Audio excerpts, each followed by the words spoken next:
Hello दोस्तों, मैं आपके सामने रिच डैड पुअर डैड अध्याय 1 प्रस्तुत करने जा रहा हूँ। मेरे 2 डैडी थे, एक अमीर और दूसरे गरीब। एक बहुत पढ़े लिखे थे और समझदार थे। वे पीएचडी थे और उन्होंने अपने 4 साल के अंडर ग्रेजुएट कार्यों को 2 साल से कम समय में कर लिया था। इसके बाद वे आगे पढ़ने के लिए Stanford university, university of Chicago तथा नॉर्थ वेस्टर्न यूनिवर्सिटी गए और यह सब उन्होंने पूरी तरह से स्कॉलरशिप के सहारे ही किया। मेरे दूसरे डैडी 8वीं से आगे नहीं पढ़े थे। दोनों ही अपने करियर में सफल थे। दोनों ने ज़िंदगी भर कड़ी मेहनत की थी। दोनों ने ही काफ़ी पैसा कमाया था, परंतु उनमें से एक पूरी ज़िंदगी पैसे के लिए परेशान होता रहा। दूसरा हवाई के सबसे अमीर व्यक्तियों में से एक बन गया। एक के मरने पर उसके परिवार, चर्च और ज़रूरतमंदों को करोड़ों डॉलर की दौलत मिली। दूसरा अपने पीछे कर्ज छोड़कर मरा। मेरे दोनों डैडी इरादे के पक्के, चमत्कारी और प्रभावशाली थे। दोनों ने मुझे सलाह दी, परंतु उनकी सलाह एक सी नहीं थी। दोनों ही शिक्षा पर बहुत जोर देते थे, परंतु उनके द्वारा सुझाए गए पढ़ाई के विषय अलग अलग थे। अगर मेरे पास केवल एक ही डैडी होते तो मैं या तो उनकी सलाह मान लेता या फिर उसे ठुकरा देता।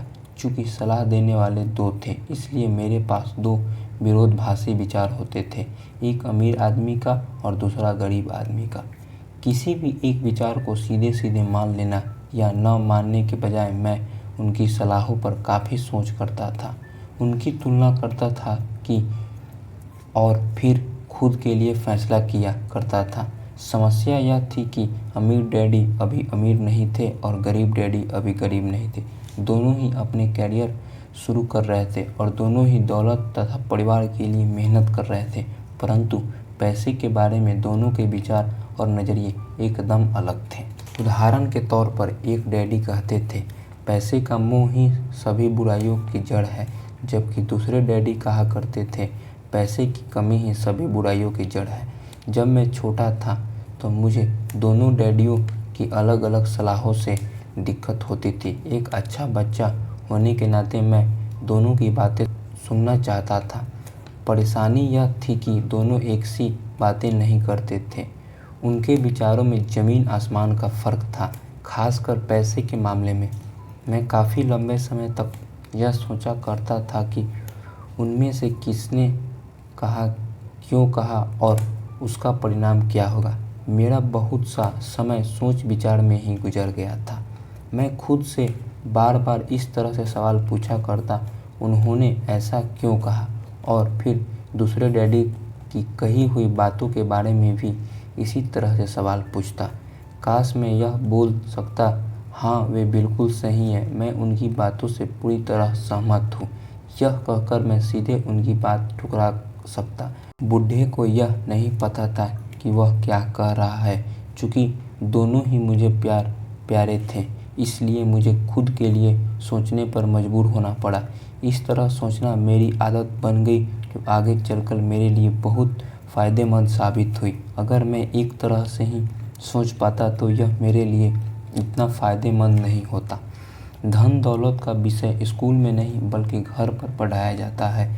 शायद इसीलिए अमीर लोग और ज़्यादा अमीर होते जाते हैं, जबकि गरीब लोग गरीब होते जाते हैं और मध्य वर्ग कर्ज में डूबा रहता है।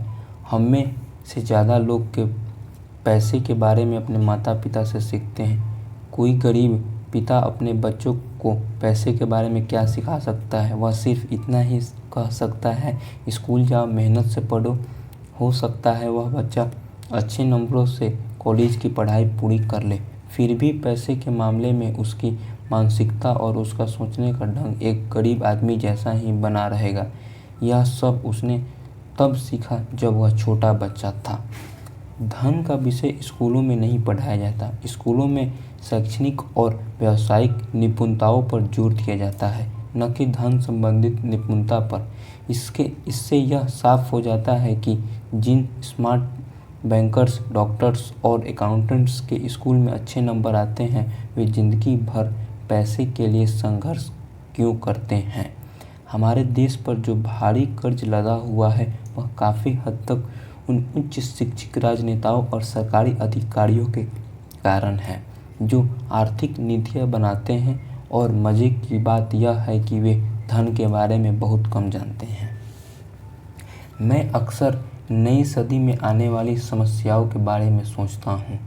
तब क्या होगा जब हमारे पास ऐसे करोड़ों लोग होंगे जिन्हें आर्थिक और चिकित्सीय मदद की ज़रूरत होगी।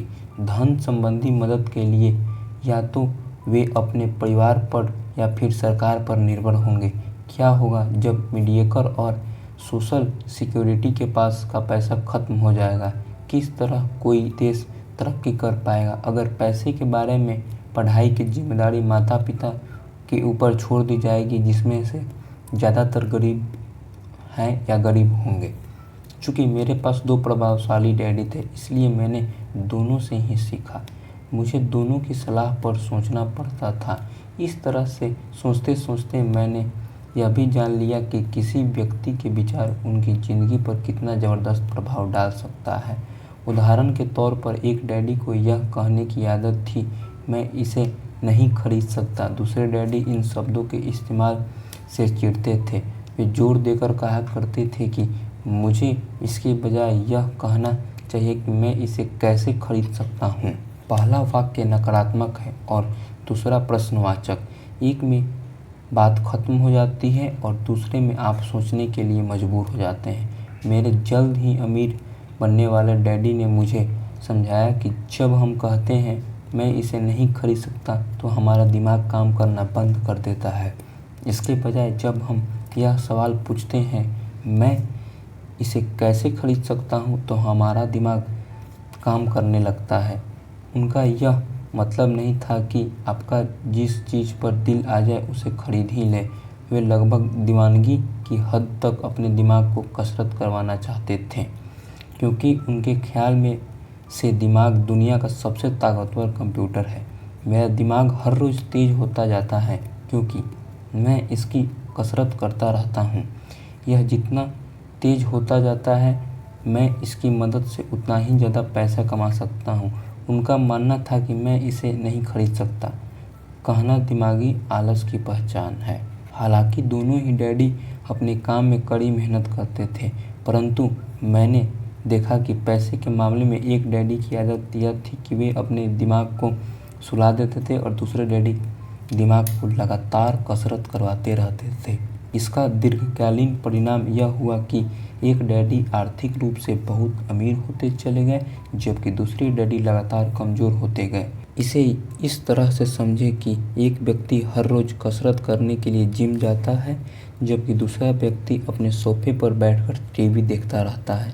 शरीर की सही कसरत से आप ज़्यादा तंदुरुस्त हो सकते हैं और दिमाग की सही कसरत से आप ज़्यादा अमीर हो सकते हैं।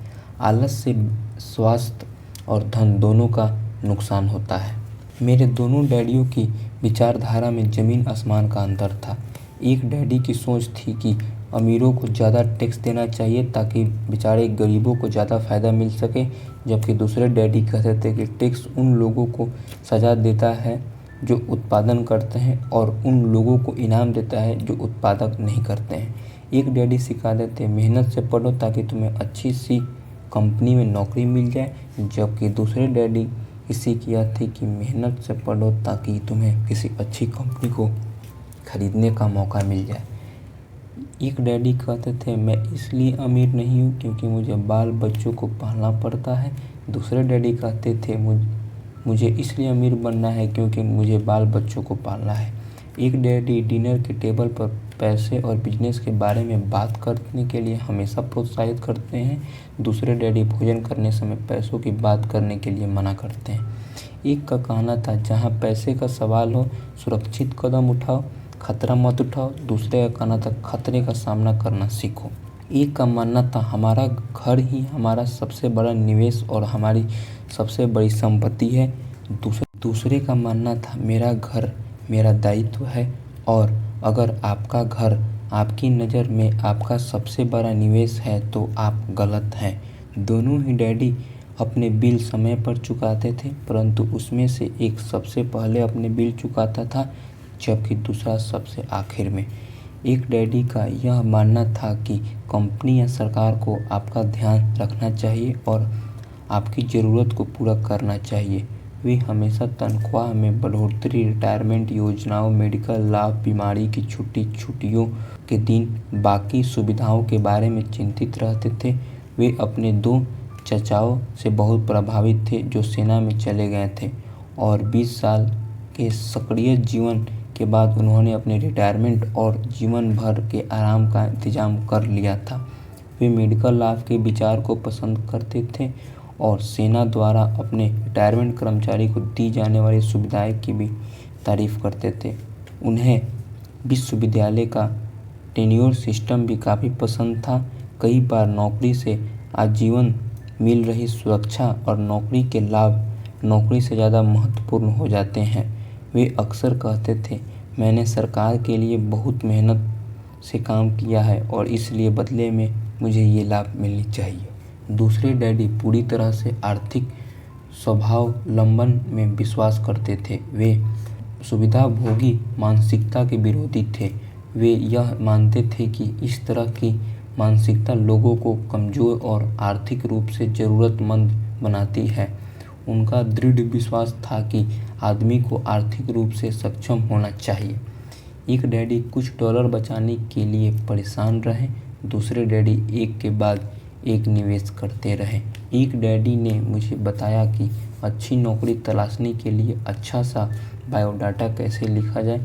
दूसरे ने मुझे यह सिखाया कि कैसे मजबूत व्यावसायिक और वित्तीय योजनाओं लिखी जाए जिससे मैं नौकरी दे सकूं। 2 प्रभावशाली डैडियों के साथ रहने के कारण मुझे यह विश्लेषण करने का मौका मिला कि उनके विचारों का उनके जीवन पर कितना प्रभाव हो रहा है। मैंने पाया कि दरअसल लोग अपने विचार से ही अपने जीवन को दिशा देते हैं। उदाहरण के तौर पर मेरे गरीब डैडी हमेशा कहा करते थे, मैं कभी अमीर नहीं बन पाऊंगा, और उनकी यह भविष्यवाणी सही साबित हुई। दूसरी तरफ मेरे अमीर डैडी हमेशा खुद को अमीर समझते थे।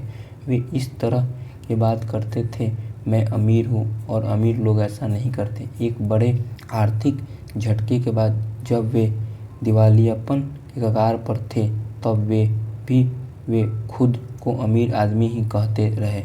वे अपने समर्थक में यह कहते थे, गरीब होने और पैसा न होने में फ़र्क होता है। पैसा पास में न होना अस्थायी होता है जबकि गरीबी अस्थायी है।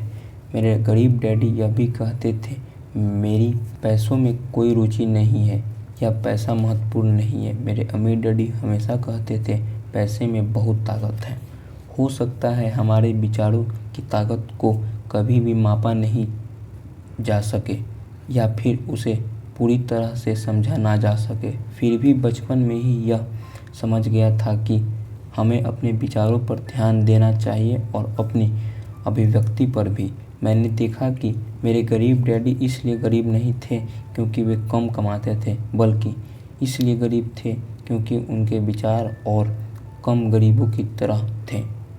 2 डैडी होने के कारण बचपन से ही मैं इस बारे में बहुत सावधान हो चला था कि मैं किस तरह की विचारधारा अपनाऊं। मैं किसकी बात मानूं, अपने अमीर डैडी की या अपने गरीब डैडी की। हालांकि दोनों ही शिक्षा और ज्ञान को बहुत महत्वपूर्ण मानते थे, परंतु क्या सिखाया जाए इसके बारे में दोनों का राय अलग अलग थी। एक चाहते थे कि मैं पढ़ाई में कड़ी मेहनत करूं, डिग्री लूं और पैसे कमाने के लिए अच्छी सी नौकरी ढूंढ लूं। वे चाहते थे कि मैं एक पेशेवर अधिकारी, वकील या अकाउंटेंट बन जाऊं या MBA कर लूं। दूसरे डैडी मुझे प्रोत्साहित करते थे कि मैं अमीर बनने का रहस्य सीख लूं, यह समझ लूं कि पैसा किस तरह काम करता है और यह जान लूं कि इससे अपने लिए कैसे काम लिया जाता है। मैं पैसों के लिए काम नहीं करता, इन शब्दों को वे बार बार दोहराया करते थे। पैसा मेरे लिए काम करता है। 9 वर्ष की उम्र में मैंने यह फैसला किया कि पैसे के बारे में मैं अपने अमीर डैडी की बात सुनूंगा और उनसे सीखूंगा। यह फैसला करने का मतलब था अपने गरीब डैडी की बातों पर ध्यान न देना। हालांकि उनके पास कॉलेज की बहुत सी डिग्रियां थी जो मेरे अमीर डैडी के पास नहीं थी। रॉबर्ट फ्रॉस्ट का सबक। रॉबर्ट फ्रॉस्ट मेरे पसंदीदा कवि हैं। हालांकि मुझे उनकी बहुत सी कविताएं पसंद हैं, परंतु द रोड नॉट टेकन मुझे सबसे ज़्यादा पसंद है। मैं इसकी शिक्षा का इस्तेमाल हर रोज़ करता हूँ। द रोड नॉट टेकन, वह राह जिसे चुना नहीं गया। पीले जंगल में 2 राहें बढ़ती थीं और अफसोस कि मुझे एक को चुनना था और मैं अकेला पार्थिव खड़ा रहा देर तक, यह देखते हुए कि यह राह कहाँ तक जाती है। झुरमुटों में मुड़ने से पहले फिर मैंने दूसरी राह चुनी, उतनी ही सुंदर और शायद बेहतर भी, क्योंकि यह घास ज़्यादा थी और कम लोग गुजरे थे। हालांकि लोग के गुजरने से यहाँ भी उतना ही नुकसान हुआ था और दोनों ही उस सुबह बरकरार थी। पर काले कदम नहीं थे और मैंने पहली को अगले दिन के लिए रखा, पर यह जानते हुए कि किस तरह रास्ते निकलते हैं। मुझे शक था कि मैं भी लौटूंगा। मैं आह भरकर यह कहूँगा, आज से सदियों बाद शायद एक जंगल में 2 राह बढ़ती थी और मैंने कम चली और राह को चुना, और इसी बात से सारा फर्क पड़ा। बहुत समय गुजर चुका है, पर मैं अब भी अक्सर रॉबर्ट फ्रॉस्ट की कविता पर चिंतन करता रहता हूँ। पैसे के बारे में अपने पढ़े लिखे डैडी की सलाह और नज़रिए को न सुनने का मेरा फैसला दुखद था, परंतु यह एक ऐसा फैसला था जिसने मेरी ज़िंदगी की दिशा तय कर दी। एक बार मैंने यह फैसला कर लिया कि मुझे किसकी बात सुननी है, तो उसके बाद मेरी धन संबंधी शिक्षा शुरू हो गई। मेरे अमीर डैडी ने मुझे 30 साल से भी ज़्यादा समय तक सिखाया, तब हो गई। मेरे अमीर डैडी ने मुझे 30 साल से भी ज़्यादा समय तक सिखाया, तब तक वह जब तक कि मेरी उम्र 39 साल नहीं हो गई, और इसके बाद उन्होंने सिखाना बंद कर दिया। उन्होंने यह देख लिया था कि मैं सब समझ चुका हूँ जो वे मेरी मोटी बुद्धि में भरने की कोशिश कर रहे थे। पैसा एक तरह की ताकत है, परंतु इससे भी बड़ी ताकत है वित्तीय शिक्षा। पैसे तो आते और जाते रहता है, परंतु अगर आप यह जानते हैं कि पैसा किस तरह से काम करता है, तो आप ज़्यादा ताकतवर हो जाते हैं और आप दौलत कमाना शुरू कर देते हैं। केवल सकारात्मक चिंतन से ही समस्या हल नहीं हो सकती, क्योंकि ज़्यादातर लोग स्कूल में पढ़ते हैं और वहाँ वे कभी यह नहीं सीख पाते कि पैसा किस तरह से काम करता है, इसलिए वे पैसे के लिए काम करने में अपनी सारी ज़िंदगी बर्बाद कर देते हैं। मेरी शिक्षा जब शुरू हुई थी तब मैं केवल 9 साल का था, और इसी कारण मेरे अमीर डैडी ने मुझे जो पाठ पढ़ाया वे बहुत आसान थे, और सारी बातों को छोड़कर विचार किया जाए तो उन्होंने मुझे 30 साल तक कुल 6 महत्वपूर्ण पाठ पढ़ाए। यह पुस्तक उन्हीं 6 पाठों के बारे में है और इसे भी उतना ही आसान बनाने की कोशिश की गई है जितना कि मेरे अमीर डैडी इन्हें मेरे लिए आसान बनाया था।